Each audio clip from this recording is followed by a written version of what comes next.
24장 시내산에서 언약을 맺다. 하나님께서 모세에게 말씀하셨다. 너는 아론과 나답과 아비후와 이스라엘의 장로 70명과 함께 산에 올라 하나님에게 오너라. 그들은 멀찍이 서서 경배하고 모세 너는 하나님에게 가까이 오너라. 나머지 사람들은 가까이 와서는 안 된다. 백성은 결코 산에 올라와서도 안 된다. 모세가 백성에게 가서 하나님께서 말씀하신 모든 것, 곧 모든 법도와 규례를 말해 주었다. 그들이 한 목소리로 대답했다. 하나님께서 말씀하신 모든 것을 우리가 행하겠습니다. 모세는 하나님께서 말씀하신 모든 것을 기록했다. 그는 이튿날 아침 일찍 일어나 이스라엘 12지파를 상징하는 12개의 돌기둥을 세워 산기슭에 제단을 쌓았다. 그런 다음 이스라엘의 젊은이들에게 지시하여 소를 잡아 번제물과 화목제물을 드리게 했다. 모세는 그 피의 절반을 가져다가 그릇에 담고 나머지 절반은 제단에 뿌렸다. 모세가 언약의 책을 들고 낭독하니 백성이 귀 기울여 들었다. 그들은 하나님께서 말씀하신 모든 것을 우리가 행하겠습니다. 우리가 순종하겠습니다. 하고 말했다. 모세가 남은 피를 가져다가 백성에게 뿌리며 말했다. 이것은 내가 전한 이 모든 말씀에 따라 하나님께서 여러분과 맺으신 언약의 피입니다. 그 후에 모세와 아론과 나답과 아비후와 이스라엘의 장로 70명이 산으로 올라가서 이스라엘의 하나님을 배웠다. 하나님께서는 청보석을 깔아놓은 것 같은 하늘빛처럼 맑고 깨끗한 곳에 서 계셨다. 하나님께서 이스라엘 자손의 기둥 같은 이 지도자들을 치지 않으셨다. 그들은 하나님을 뵙고서 먹고 마셨다. 하나님께서 모세에게 말씀하셨다. 산의 더 높은 곳으로 올라와서 거기서 나를 기다려라. 내가 그들을 가르치려고 교훈과 계명을 기록한 두 돌판을 네게 주겠다. 모세가 자신의 부관 여호수아와 함께 일어나 하나님의 산으로 올라갔다. 모세가 이스라엘의 장로들에게 말했다. 우리가 돌아올 때까지 여기서 우리를 기다리십시오. 아론과 훌이 여러분과 함께 있으니 무슨 문제가 생기면 그들에게 가십시오. 모세가 산에 오르자 구름이 산을 덮었다. 하나님의 영광이 시내산 위에 머무르고 6일 동안 구름이 산을 뒤덮었다. 7째 날에 하나님께서 구름 속에서 모세를 부르셨다. 산 밑에 있던 이스라엘 자손의 눈에는 하나님의 영광이 산 꼭대기에서 맹렬히 타는 불처럼 보였다. 모세는 구름 속으로 들어가 산으로 올라갔다. 모세는 밤낮으로 40일을 그 산에 있었다. 3장 니고데모와의 대화.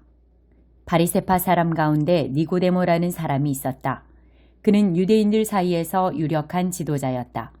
하루는 그가 밤늦게 예수를 찾아와서 말했다. 랍비님, 우리 모두는 선생님이 하나님께로부터 직접 오신 분이라는 것을 알고 있습니다.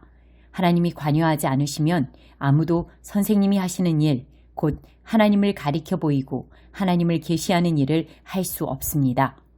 예수께서 말씀하셨다. 내 말이 정말 맞다. 내가 하는 말을 믿어라. 사람이 위로부터 태어나지 않으면 내가 가리키는 하나님 나라를 볼 수 없다. 니고데모가 말했다.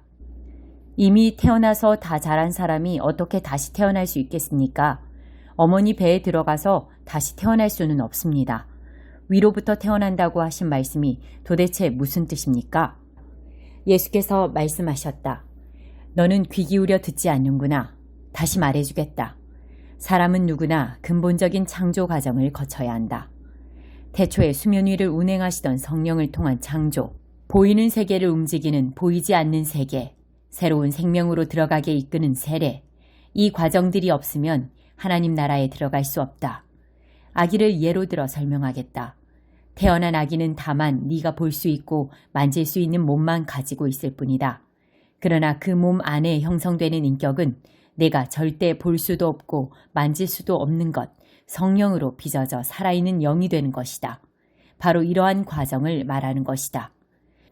그러니 너는 위로부터 태어나야 한다는 말, 곧 이 세상의 가치로부터 떠나야 한다는 내 말에 놀라지 마라.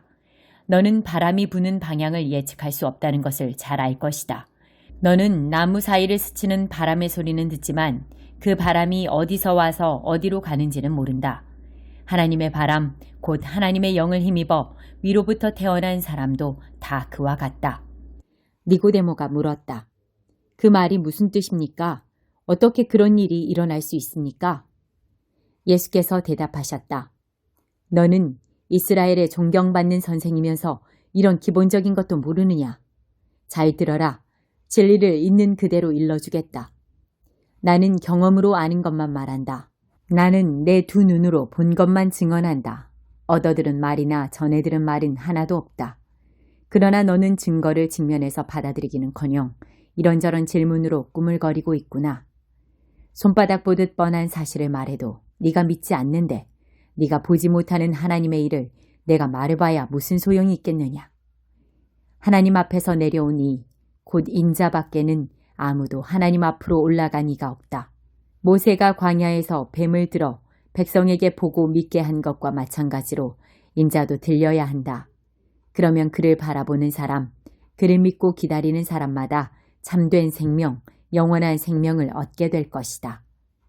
하나님께서 이 세상을 얼마나 사랑하셨는지 그분은 하나뿐인 아들을 우리에게 주셨다. 그것은 아무도 멸망하지 않고 그를 믿는 사람은 누구나 온전하고 영원한 생명을 얻게 하시려는 것이다. 하나님께서 고통을 무릅쓰고 자기 아들을 보내신 것은 세상을 정죄하고 손가락질해서 세상이 얼마나 악한지 일러주시려는 것이 아니다. 아들이 온 것은 세상을 구원하고 다시 바로잡으려는 것이다. 누구든지 아들을 신뢰하는 사람은 죄를 용서받지만 아들을 신뢰하지 않는 사람은 이미 오래전에 사형 선고를 받았으면서도 그것을 모르는 사람이다. 하나뿐인 하나님의 아들을 알고도 그가 믿지 않았기 때문이다. 너희가 처한 위기 상황은 이러하다. 빛이신 하나님께서 세상 안으로 들어오셨지만 사람들은 어둠을 찾아 달아났다. 그들이 어둠을 찾아 달아난 것은 하나님을 기쁘시게 해드리는 일에 관심이 없었기 때문이다. 악행을 일삼고 부정과 망상에 사로잡힌 사람은 누구나 빛이신 하나님을 싫어해서 그 빛에 가까이 가려고 하지 않는다. 자기 행위가 드러날까 괴롭고 두렵기 때문이다. 그러나 진리와 실체 안에서 일하고 살아가는 사람은 빛이신 하나님을 맞아들인다. 그것은 자기 행위가 하나님의 일을 위한 것이었음을 드러내려는 것이다. 그분 앞서 준비하는 사람. 이 대화를 마치고 예수께서 제자들과 함께 유대로 가셔서 그들과 함께 휴식을 취하셨다. 예수께서는 세례도 주셨다. 같은 때에 요한은 살렘 근처에 있는 에논에서 세례를 주고 있었는데 에논은 물이 풍부한 곳이었다. 이때는 아직 요한이 감옥에 갇히기 전이었다. 요한의 제자들이 세례의 본질을 두고 유대 지도자들과 논쟁을 벌였다. 제자들이 요한에게 가서 말했다. 랍비님, 요단강 건너편에서 선생님과 함께 있던 분을 아시지요? 선생님께서 증언하고 인정해 주신 분 말입니다. 그분이 이제는 우리와 경쟁하고 있습니다. 그분도 세례를 주고 있는데 사람들이 우리에게로 오지 않고 다 그분에게로 갑니다. 요한이 대답했다. 사람이 하늘의 도움 없이는 성공할 수 없다. 나는 지금 영원한 성공을 말하는 것이다. 나는 메시아가 아니다. 나는 그분보다 앞서 보냄받아서 그분을 준비하는 사람에 불과하다. 내가 이것을 공개적으로 말할 때 너희도 그 자리에 나와 함께 있었다. 신부를 얻는 이는 당연히 신랑이다. 그리고 들러리가 되어 신랑 곁에서 그가 하는 말을 모두 듣는 신랑의 친구는 참으로 행복하다. 내가 바로 그 사람이다. 이제 결혼식이 끝나고 행복한 결혼 생활이 시작될 것을 잘 아는 신랑의 친구가 어떻게 질투할 수 있겠느냐. 그래서 내 잔이 넘쳐 흐르는 것이다. 지금은 그분이 중앙무대로 나오시고 나는 가장자리로 비켜나야 할 순간이다. 위로부터 오시는 그분이야말로 하나님께서 보내신 다른 어떤 심부름꾼보다 뛰어나신 분이다. 땅에서 난 자는 땅에 매여서 땅의 언어로 말하지만 하늘에서 나신 분은 우리와 차원이 다르다. 그분은 하늘에서 직접 보고 들은 것을 증거로 제시하신다. 하지만 아무도 그 같은 사실에 관심을 두지 않는다. 그러나 그 증거를 면밀히 살펴보는 사람은 하나님이 곧 진리라는 사실에 자기 목숨을 걸게 된다. 하나님께서 보내신 그분은 하나님의 말씀을 전한다. 하나님께서 성령을 조금씩 나누어 주신다고 생각하지 마라. 아버지는 아들을 한량없이 사랑하신다. 아버지는 아들에게 모든 것을 맡기셔서 아들로 하여금 그 선물을 아낌없이 나눠주게 하셨다. 그래서 아들을 받아들이고 신뢰하는 사람은 누구나 그 모든 것, 곧 온전하고 영원한 생명에 참여하게 된다. 어둠 속에 있어 아들을 신뢰하지 않고 외면하는 사람이 생명을 보지 못하는 것도 그 때문이다. 그가 하나님에 대해 경험하는 것이라고는 온통 어둠, 지독한 어둠뿐이다. 42장. 욥이 하나님께 대답했다. 확실히 알겠습니다. 주께서는 무슨 일이든 하실 수 있고 누구도 그 무엇도 주님의 계획을 망칠 수 없습니다. 주께서 누가 이렇게 물을 흐리고 아무것도 모르면서 상황을 혼란스럽게 만들며 나의 의도를 지레 짐작하느냐 하고 물으셨습니다. 자백합니다. 내가 그랬습니다. 내 능력 밖의 일에 대해 함부로 짓거렸고 내 머리로는 도무지 이해할 수 없는 경이로운 일들을 놓고 떠들어댔습니다. 주께서는 귀 기울여 들어라. 내가 말하겠다. 내가 몇 가지 물어볼 테니 네가 대답을 하여라 하셨습니다. 인정합니다.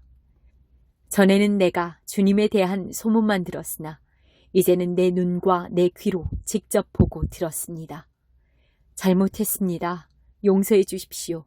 다시는 그렇게 하지 않겠습니다. 맹세합니다.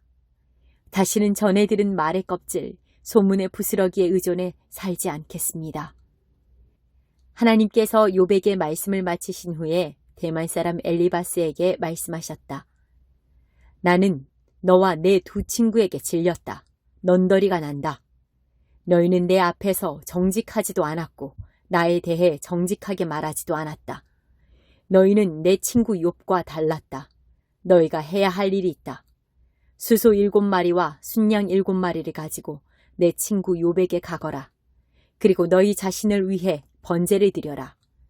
내 친구 욥이 너희를 위해 기도해 줄 것이고 나는 그의 기도를 들을 것이다. 너희는 나에 대해 허튼 소리를 했고 욥과 달리 내게 정직하지 않았으나 욥의 기도를 봐서 나는 너희 잘못대로 갚지 않을 것이다. 대만 사람 엘리바스, 수아 사람 빌닷, 나아마 사람 소발은 하나님께서 명령하신 대로 행했다. 하나님께서 욥의 기도를 들어주셨다. 욥이 친구들을 위해 중보기도를 드린 이후에 하나님께서 그의 재산을 회복시켜 주셨는데 전보다 갑절로 돌려주셨다. 그의 형제와 자매, 친구들이 모두 그의 집으로 와서 축하해 주었다. 그들은 지난 일에 대해 참으로 안타깝게 생각한다고 말하면서 하나님께서 허락하신 온갖 괴로움을 생각하며 그를 위로했다. 다들 집들이 선물을 푸짐하게 가져왔다.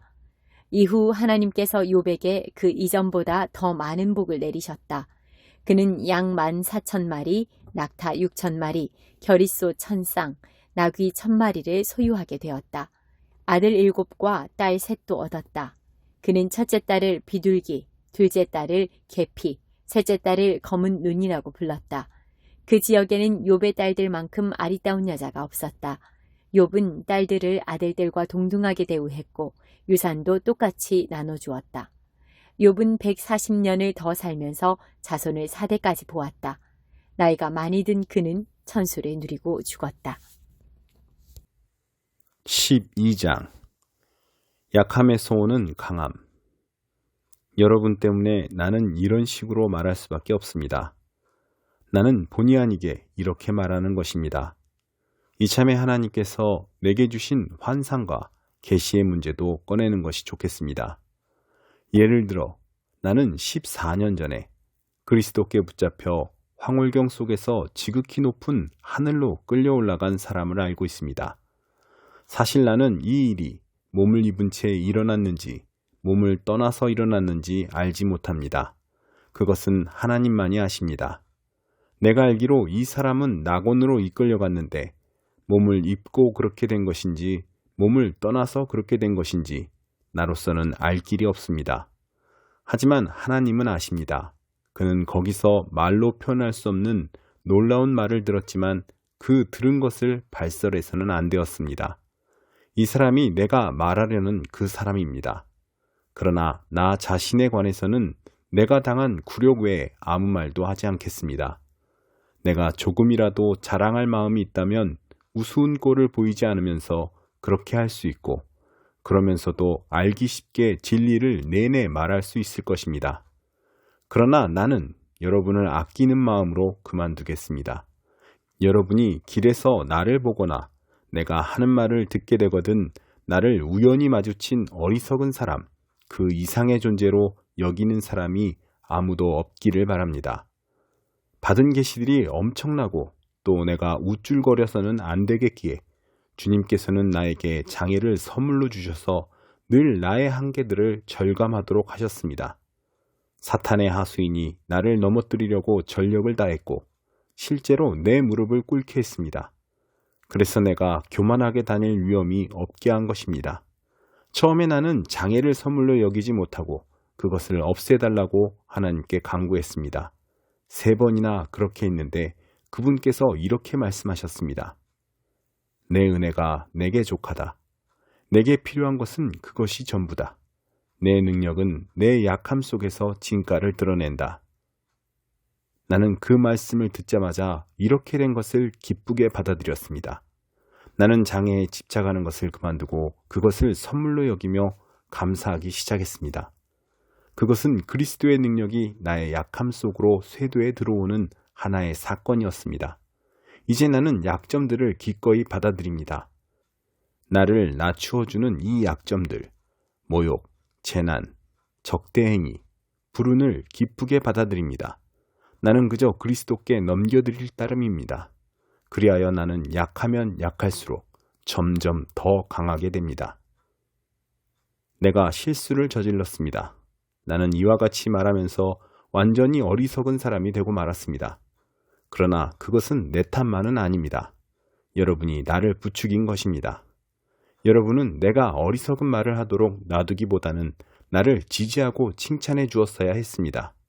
내가 보잘것없고 하찮은 사람이기는 하지만 여러분을 그토록 매료시킨 저 대단한 사도들과 견주어 내가 그들만 못한 사람이 아니라는 것을 여러분도 직접 겪어보아서 할 것입니다. 내가 여러분과 함께 있으면서 복된 시기와 힘겨운 시기를 보내는 동안 참 사도를 구별하는 온갖 표적들, 곧 놀라운 일과 이적과 능력의 표적들이 분명하게 나타났습니다. 여러분이 나나 하나님께로부터 다른 교회들에 비해 덜 받은 것이 있습니까? 여러분이 덜 받은 것이 한 가지 있기는 합니다. 바로 내 생활비를 책임지지 않은 것 말입니다. 참 미안하게 되었습니다. 여러분에게서 그 책임을 빼앗은 것을 용서해 주시기 바랍니다. 지금 나는 여러분을 3번째로 방문하기 위해 모든 준비를 마친 상태입니다. 그러나 걱정하지 마십시오. 여러분은 특별히 애쓰지 않아도 됩니다. 지난 2차례의 방문 때와 마찬가지로 이번에도 여러분을 성가시게 하는 일은 없을 것입니다. 나는 여러분의 소유에는 관심이 없습니다. 여러분 자신에게만 관심이 있을 따름입니다. 자녀가 부모를 돌보는 것이 아니라 부모가 자녀를 돌보는 것입니다. 여러분을 위해서라면 나는 기꺼이 내 지갑을 비우고 내 목숨까지도 저당 잡히겠습니다. 그러니 내가 여러분을 사랑할수록 여러분의 사랑을 덜 받게 되다니 어찌된 일입니까? 내가 앞에서는 자급하는 척하고 뒤에서는 교묘하게 속여 빼앗았다는 험담이 끊임없이 들리니 어찌된 일입니까? 그 증거가 어디에 있습니까? 내가 누군가를 보내서 여러분을 속이거나 여러분의 것을 빼앗은 일이 있습니까? 나는 디도에게 여러분을 방문하라고 권했고 그와 함께 형제 몇 사람을 보냈습니다. 그들이 여러분을 속여 무언가를 빼앗은 일이 있습니까? 우리가 솔직하지 않거나 정직하지 않았던 적이 있습니까? 우리가 여러분을 배심원으로 여겨 줄곧 변명하고 있다고 생각하지 마시기 바랍니다. 여러분은 배심원이 아닙니다. 하나님, 그리스도 안에서 계시된 하나님이 배심원이십니다. 우리는 그분 앞에서 진술하고 있는 것입니다. 우리는 여러분의 성장을 방해하지 않으려고 자비량으로 온갖 수고를 감당했습니다. 내게는 이런 두려움이 있습니다. 내가 여러분을 방문할 때 여러분이 나를 실망시키지 않을까? 내가 여러분을 실망시키지 않을까? 서로 실망한 나머지 모든 것이 산산조각 나서 싸움과 시기와 격분과 편가르기와 격한 말과 악한 소문과 자만과 큰 소란이 일어나지 않을까 하는 것입니다. 나는 다시 여러분에게 둘러싸여서 하나님께 창피를 당하고 싶지 않습니다. 또한 나는 예전과 똑같이 죄짓기를 되풀이하는 저 무리, 악과 불륜과 추잡한 행위의 진창 속에서 뒹굴며 헤어나오려 하지 않는 무리 때문에 뜨거운 눈물을 흘리고 싶지도 않습니다.